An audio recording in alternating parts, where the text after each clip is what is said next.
My husband insulted me for years, saying I was nothing. I waited, took all his money, and left him the day he lost his job. Now he's broke, jobless, and living with his mom. He calls me 30 times a day. I met Robert at O'Malley's, this local bar downtown that everyone hits up after work on Fridays.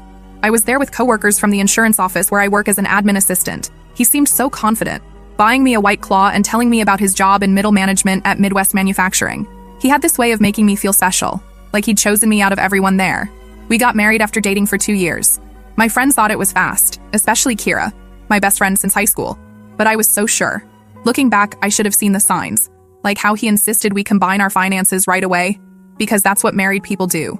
Or how he'd say things like, "Good thing you've got me to handle the money stuff. You'd probably spend it all on Target runs." With that laugh that made everyone else laugh too. I didn't notice how the jokes got worse after we merged our accounts. When I'd buy groceries, $7 for organic milk? This is why I check the statements. When I got a small raise. Well, it's not like your management material, but I guess it's cute they gave you something. When I wanted to try for a promotion, "Honey, you know that's not really your lane. Besides, I make enough for both of us." It was always followed by, "I'm just teasing," or, "You know I love you." And I believed him because I thought that's what marriage was. My parents had the same dynamic. Dad always teasing mom about her cooking or her weight or her silly hobbies. Things started shifting about 2 years ago. Robert started coming home later. Nothing crazy. 7 p.m. instead of 6 p.m., then 8 p.m. Sometimes he'd smell like beer, sometimes like that cologne sample they hand out at the mall. When I asked, he'd say, "Just drinks with the guys from work," or "Had to entertain a client." Then he'd make some comment about how cute my suspicion was, how I should stick to worrying about whether we need more La Croix in the fridge. Our sex life changed too. He stopped initiating unless he was drunk. When I tried, he'd make comments about my body. Not direct insults, just observations that left me feeling like shit. "You've got that little pooch thing happening," he'd say, poking my stomach while I lay vulnerable. Or, "Your boobs look different since you gained weight." I'm 5'6" and 145 pounds, basically the same as when we met. I started pulling away physically, which he used against me. "This is why men cheat," he'd say casually while scrolling through Instagram. When their wives stopped putting out. He never admitted to cheating, but the suggestion was always there, hanging over us. Last summer, I noticed our savings account was lower than it should be. When I mentioned it, Robert exploded. "Are you checking up on me? Don't you trust me? I'm the one who makes the real money here." He slammed the door hard enough to knock down the wall art we'd picked out together when we first moved in. That night, I couldn't sleep. While he snored beside me, I scrolled through our online banking on my phone. There were withdrawals. Not huge, but consistent. Usually on Fridays. Usually around $200, $300. Over months, it added up to thousands. The next day at work, I mentioned it to Oliver, my coworker who sits in the cubicle next to mine. He's good with money stuff, always talking about his Robinhood account and crypto investments that honestly go over my head. "That sounds shady," he said. "You should start saving separately, just in case." "In case of what?" I asked. He just gave me this look, and I felt stupid. Of course I knew what he meant, in case everything fell apart. I started small. I opened a Capital One account online with my personal email that Robert didn't have access to. I set up direct deposit for a portion of my paycheck, just $100 per pay period at first. Robert never noticed because he only checked the joint account statements. I started picking up extra hours at work when we had claim processing backlogs, telling Robert I was helping out, but pocketing the overtime pay. Around Christmas, things got worse at home. Robert came back from his company holiday party in a foul mood. He'd been passed over for promotion again. "Fucking Sebastian," he muttered, referring to his coworker who got the position. "Probably sucking up to the VP. That's what your type does, right? You're not promotion material." I remember standing in our kitchen, realizing my husband was actually mediocre. Not just as a person, but at his job. The thought felt like a betrayal, but once it appeared, I couldn't unthink it. January brought more jokes. About my cooking. I guess not everyone can make edible pasta. About my friends. Kira's still single because she's impossible to please, like someone else I know. About my family. Your sister's kids are so loud. Guess loud and annoying runs in your family. I started writing everything down in the Notes app on my phone. Date, time, exact quote. I don't know why at first. Maybe just to convince myself I wasn't crazy. But it became a habit. Then almost a comfort. Proof that I wasn't imagining things. February was when I found the credit card statements. Not our regular Visa. A Capital One card I didn't know existed.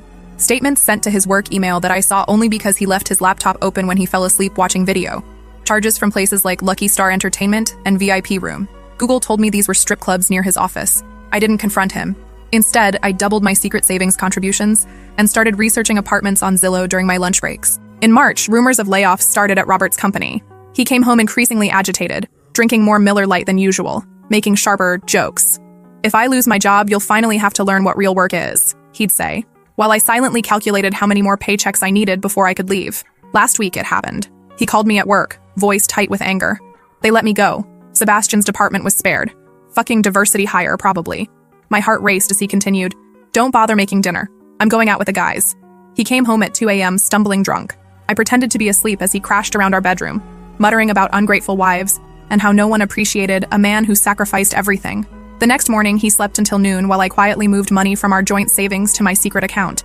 When he finally emerged, red-eyed and hostile, he announced his plan. "We're moving in with my parents until I find something," he declared, not asking, just stating. "You'll need to give notice at your little job. Not like you make enough to matter anyway." I nodded, saying nothing, thinking about the apartment I'd already applied for. The one I'd been approved for yesterday. The one he knew nothing about. "What, no opinion?" he sneered. "Of course not. You never have anything valuable to contribute." Something inside me finally snapped. 8 years of jokes crystallized into perfect clarity. I looked at him, really looked at him. This average man with thinning hair and a growing beer gut who had convinced me for years that I was nothing. "Actually," I said quietly, "I do have an opinion." That's when I told him I was leaving, that I'd been planning it for months, that I knew about the strip clubs, the missing money, all of it. His face went through a series of expressions I'll never forget. Shock, disbelief, rage, and finally, fear. "You can't leave," he sputtered. "You're nothing without me. Who's going to want you? You can't even manage money." I just smiled, grabbed my pre-packed suitcase from the hall closet, and walked out. It's been 3 days. I'm writing this from my new apartment. Nothing fancy, just a one-bedroom near the park. Robert has called my phone 37 times today alone, texted 19 times, left voicemails ranging from tearful apologies to vicious threats. Apparently, he discovered I'd moved most of our savings, all legal. My name was on the accounts too. He's staying with his mom now. No job, no savings, no wife, just his childhood bedroom and his wounded pride. First update. First, thank you all for the support on my last post. I've read every comment, and they've helped more than you know, especially during nights when I question everything. It's been exactly 1 week since I left Robert. The first thing that hit me wasn't some profound sense of freedom. It was realizing I forgot to pack my phone charger.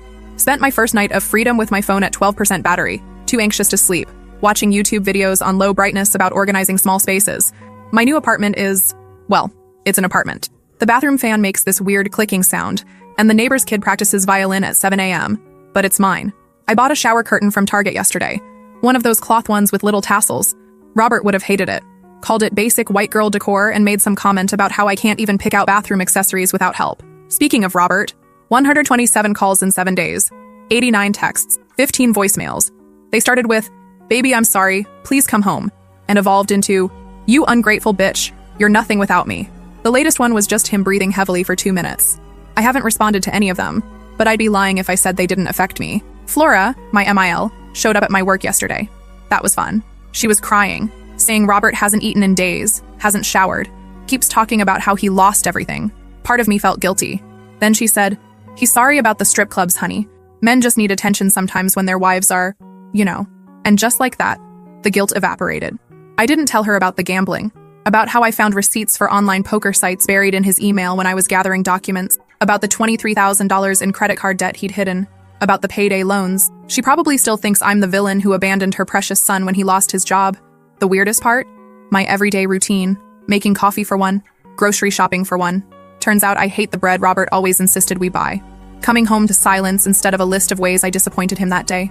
I keep catching myself waiting for his reaction to things, then remembering I don't need his permission anymore. Kira's been amazing. She shows up with takeout, helps me arrange furniture, doesn't comment when I cry over stupid things like not knowing which brand of laundry detergent to buy because Robert always handled that. Yesterday I had a breakdown in Target because I couldn't decide what kind of hangers to get. She just stood there, holding me in the storage aisle, while I sobbed about plastic versus velvet hangers. Peak dignity right there. The financial stuff is messy. Robert finally discovered I'd moved most of our savings. He's been telling everyone I stole from him, conveniently forgetting that my name was on the accounts too, and that I only took what I'd contributed over the years. His friend Sebastian, the one who got the promotion Robert wanted, messaged me on Facebook, actually congratulating me. Turns out Robert had been bad-mouthing him to everyone, calling him slurs, trying to sabotage his work.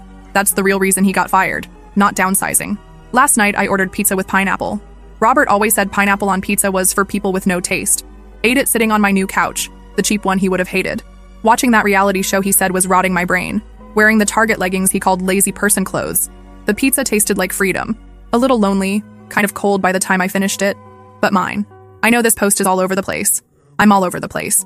One minute I'm proud of myself, the next I'm doubting everything. This morning I spent 20 minutes staring at my reflection, trying to see what Robert saw, the stupid, worthless person he described. Instead, I just saw me, tired, a bit scared, but still here. He's still at his mom's house, still jobless, still calling. His latest tactic is having his friends' wives reach out to tell me how worried everyone is, how I'm tearing apart a family. Meanwhile, I'm learning how to build a life that's mine. Second update. I wasn't going to post another update so soon, but after today, I need to process what happened. It started with a delivery. Just a normal DoorDash order. Thai food from that place near my new apartment. I was working from home because my internet was being installed. Finally. The doorbell rang, and I opened it without thinking. It wasn't DoorDash. It was Robert, standing there with flowers from the grocery store, still in the plastic wrapper with a $9.99 sticker visible. He'd lost weight, hadn't shaved, wearing that old UW hoodie he's had since college. For a second, muscle memory almost made me step aside to let him in. Instead, I closed the door. My hands were shaking so bad I could barely work the deadbolt. "Babe, come on," he said through the door. "I just want to talk. I've changed. I've been going to therapy." Narrator's note. He hasn't. Flora told Kira he refused to go. I didn't respond, just sat on my entryway floor, back against the door, listening to him cycle through his greatest hits. "I'm sorry about everything. You're overreacting. Remember how good we were together? You're being dramatic. I miss you. You're nothing without me. I love you. You ungrateful bitch." This went on for 45 minutes. My neighbor across the hall, sweet old lady who waters my plants when I'm at work, called the police. By the time they arrived, Robert had left, but not before sliding a letter under my door. I haven't read it yet. It's sitting on my kitchen counter like a bomb that might go off. The police were police. Took a report. Told me to call if he comes back. Suggested I get cameras, already ordered on Amazon, thanks to everyone who recommended them in the comments of my last post. Turns out Robert found my address through Flora. She'd asked Kira's sister where I moved because she was worried about me. I'm not even mad at Flora anymore. She's as much a victim of Robert's manipulation as anyone. She really believes her son is the wounded party here. After the police left, I had a mild panic attack in my bathroom. Not a movie-style breakdown, just sat on the closed toilet lid, scrolling mindlessly through TikTok while trying to remember how to breathe normally. Fun times. Called out of work for the rest of the day. My boss was understanding. She's been through something similar, apparently. It's weird how many people come out of the woodwork with similar stories once you start telling yours. Kira came over after her last client, brought wine and those frozen appetizers from Trader Joe's we used to get in college. We didn't talk about Robert. Instead, we watched bad reality TV and tried to figure out if my weird ceiling stain looks more like a duck or a rabbit. The thing that's messing with my head most. When I saw Robert today, he looked small. Not physically, though yeah, he has lost weight, but like, diminished. The man who spent years making me feel tiny suddenly seemed so much less threatening than the shadow he'd cast in my mind. Don't get me wrong, I'm still scared. I'm angry. I'm sad. But mostly I'm tired. Tired of jumping every time my phone buzzes. Tired of checking my rearview mirror for his car. Tired of feeling like I'm waiting for the other shoe to drop. Some updates on other fronts. Changed all my passwords. Again. Finally got my own Netflix account. Goodbye, Robert's watch list. Ordered a Ring doorbell camera. Started therapy. Actual therapy. Not the fake kind Robert claims he's doing. Adopted a cat from the shelter. Her name is Potato and she judges everything I do. The weirdest part? Life keeps going. My dishwasher still needs to be unloaded. My plants still need watering. Potato still needs her litter box cleaned. The world doesn't stop just because your ex-husband has a public meltdown on your doorstep. Oh, and the DoorDash driver? Eventually showed up. Food was cold. Still ate it. The letter is still sitting on my counter. Part of me wants to burn it. Part of me wants to read it. Most of me wants to pretend today never happened. Third update. I was at Whole Foods yesterday, treating myself to their fancy mac and cheese from the hot bar, don't judge, when I literally bumped carts with Sebastian. Yes, that Sebastian. The one Robert blamed for his firing. You know that awkward moment when you run into someone you know but aren't sure if you should acknowledge them? Multiply that by 1,000 when it's your ex-husband's former coworker who he claimed ruined his life. But Sebastian just smiled and asked how I was doing. We ended up getting coffee at the Starbucks inside the store. What he told me? Well, it explains a lot. Robert wasn't fired because of downsizing. He wasn't fired because Sebastian took his position. He was fired because he got caught falsifying expense reports. Those client meetings at strip clubs? He was submitting them as business expenses. The team lunches that cost hundreds? Solo trips to sports bars where he'd gamble on games. But here's the kicker. The company was willing to work with him. They offered him a chance to pay back the money and take a demotion. His response? He went on a tirade about how Sebastian, who had nothing to do with any of this, was out to get him, and made some threats that HR couldn't ignore. Sebastian showed me screenshots of messages Robert sent him after the firing. They're not good. Lots of slurs, lots of threats. Apparently Robert had been telling everyone at work that Sebastian was sleeping with me. We'd never even spoken before yesterday. I sat there in Starbucks, holding my cooling coffee, realizing that the man I'd been married to was even more of a stranger than I thought. Other updates. Potato, my cat, has decided 3 a.m. is the perfect time to learn parkour. Finally read that letter Robert left. Took it to therapy first. It was 8 pages of alternating apologies and blame. Got a Ring doorbell camera after he showed up. Worth every penny. Started doing yoga with YouTube videos in my living room. Robert always said yoga was for people who aren't smart enough for real exercise. Found an old journal from when we first started dating. Reading it is enlightening. The journal entries are the hardest part. I wrote about how lucky I was that Robert chose me, how I needed to try harder to be good enough for him. There's an entire entry about how I spent 3 hours making his favorite dinner after he said, "I cook like someone who hates food." Flora called yesterday. She started with the usual guilt trip about how Robert's not eating and crying all the time. Then she said something interesting. I should have seen it sooner. He's just like his father. Turns out Robert's dad didn't leave for work opportunities like Robert always claimed. He left after gambling away their savings and maxing out credit cards in Flora's name. History really does repeat itself. I'm not angry anymore. Not really. Mostly I feel weird. Like when you finally take off uncomfortable shoes you've worn all day. The relief is immediate, but you still have those indents in your skin that take time to fade. Some things that have changed in 3 months. I can watch whatever I want on TV without commentary. My grocery bill is half what it used to be. Turns out I don't actually need expensive protein bars and energy drinks. I sleep through the night most times. I bought plants and haven't killed them. Yet. I started using my real laugh again. Not the quiet one Robert said was more attractive. Some things that haven't. Still check my rearview mirror obsessively. Jump when my phone rings. Automatically apologize for everything. Struggle to make simple decisions sometimes. Miss him in weird moments. Like when I saw his favorite cereal on sale. Sebastian gave me his card before we left. Said to call if I ever need anything. Not in a flirty way. He's happily married to his wife of 5 years.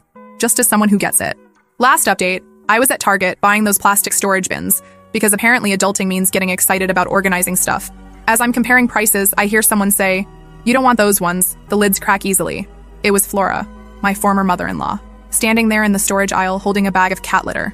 For a second, I froze. My cart was full of obviously single-person items, frozen meals for one, a new shower curtain, that weird lavender spray everyone on TikTok is obsessed with, evidence of my new life without her son. But Flora just smiled, tired and genuine. "That cat litter you recommended for Potato? I got a cat too." Turns out Robert moved out of her house last month. He's sleeping on his friend's couch, still unemployed, still blaming everyone else. Flora looks lighter. She's going to therapy, joined a book club. We got coffee at the Starbucks. No drama, no tears. Just 2 women talking about cats and books and how hard it is to find good storage containers. "I'm sorry," she said. "Not just for him. For me too. For not seeing it sooner. He's so much like his father and I didn't want to admit it." Life updates since my last post. Moved to a slightly better apartment. This one has a dishwasher. Potato has accepted that 3 a.m. is not parkour time. Finally blocked Robert on everything after his latest meltdown. Got my first real credit card in my name. Learning to cook, though my smoke detector is my most honest critic.